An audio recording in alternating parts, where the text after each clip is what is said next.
Civilization changed, human biology didn't. The result is something scientists call an evolutionary mismatch. If you wake up exhausted, feel anxious for no obvious reason, or find yourself unable to focus for more than a few minutes, the explanation may be older than you think. Because the human body was not designed for the world we created. It was designed for a world that vanished long ago. Evolution moves slowly. Civilization does not. And the gap between the two may explain far more about modern life than we realize. To understand why your daily life feels like an uphill battle, we have to look at the clock.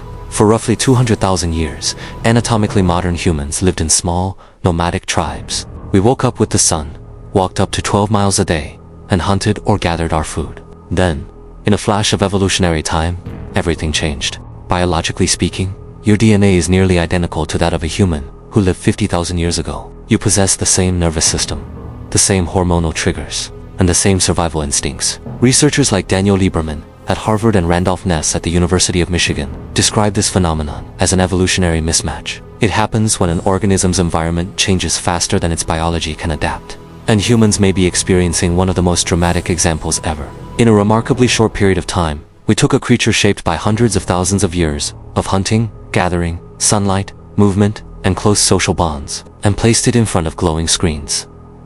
Inside climate-controlled buildings, managing emails and spreadsheets for 8 hours a day, our world transformed. Our biology largely stayed the same.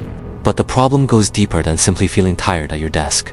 Much deeper. Because this mismatch isn't just making modern humans uncomfortable. It's quietly pushing your body into survival mode. And most people have absolutely no idea it's happening. Evolutionary anthropologists like Frank Marlowe from Florida State University and researchers such as Daniel Lieberman from Harvard have spent decades studying the environments humans evolved in. Their work points to something fascinating. Your brain still interprets the modern world using ancient rules. Rules that were written hundreds of thousands of years ago. Which means your nervous system often struggles to tell the difference between a real, physical threat and a modern psychological one. In other words, your body can react to an email the same way your ancestors reacted to a rustle in the grass. And according to many researchers studying stress and evolutionary mismatch, there's one ordinary object sitting on your desk right now that may be triggering that response over and over again. We'll reveal exactly what it is in just a moment. But first, we need to understand how modern life disrupted one of the most important chemicals your ancestors depended on for survival. In the ancient world, stress was rare, intense, and short-lived. Scientists call this acute stress. If a predator emerged from the bushes, your brain flooded your body with cortisol and adrenaline. Your blood pressure rose, your heart raced, and your body redirected energy to your muscles so you could fight or flee. Within minutes, the danger was over. You either survived and relaxed, or you didn't. Today, your brain can't tell the difference between a mountain lion and a passive-aggressive email from your boss. Both activate the same ancient stress response. But here's the problem. You can't run away from email, and you can't fight your mortgage. So instead of disappearing after a few minutes, the stress stays switched on all day, every day. Scientists call this chronic stress. Your body becomes saturated with low levels of survival hormones, slowly disrupting your sleep, impairing digestion, and exhausting your immune system. You aren't anxious because your body failed you. Your ancient survival systems are simply trying to protect you from threats they were never designed to understand. If you've stayed with me this far, you're probably starting to see the pattern. We built a world of extraordinary convenience, but we may have traded our biological peace for it. So what is that everyday object that mimics a predator? It's your phone notification chime.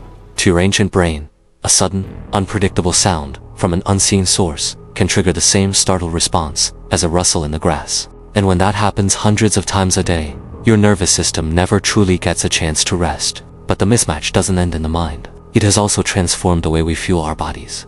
For most of human history, food was uncertain. Energy-rich meals were rare, difficult to obtain, and unpredictable. Because of this, evolution built a simple survival rule into our biology. When food was available, eat. Our ancestors, who eagerly sought out sweet fruits, fatty meats, and other valuable sources of energy, were more likely to survive periods of scarcity. We are the descendants of people whose bodies learned to prepare for hard times. Now, place that same biological craving into a world of abundance. A world where thousands of calories can arrive at your front door with just a few taps on a glowing screen. Your brain still responds to highly rewarding foods as though they are precious and rare. But the modern world never runs out. Food companies employ teams of scientists to engineer products around what's known as the bliss point. The precise balance of sugar, salt, and fat that keeps us coming back for more. You don't lack willpower. You're confronting a survival system that evolved for scarcity, not abundance. Recognizing this mismatch is only the beginning, because we can't simply abandon modern life and return to caves. So how do we stop ancient biology from colliding with a digital world? The answer may lie in bringing small pieces of the ancient world back into the modern one. To navigate modern life, we may need to intentionally reintroduce some ancestral habits into our daily routines. Your body expects movement, sunlight, and periods of quiet, and in the modern world, those things often have to be scheduled. Start with your relationship with light. Your eyes contain specialized receptors that use morning sunlight to regulate your sleep-wake cycle. When that natural light is replaced by glowing screens, the system can become disrupted. Just a few minutes of morning sunlight helps signal to your brain that a new day has begun. And by creating a little digital friction, like leaving your phone in another room while you work, you reduce the constant interruptions competing for your attention. We don't need to abandon technology. We simply need to build habits that protect our biology.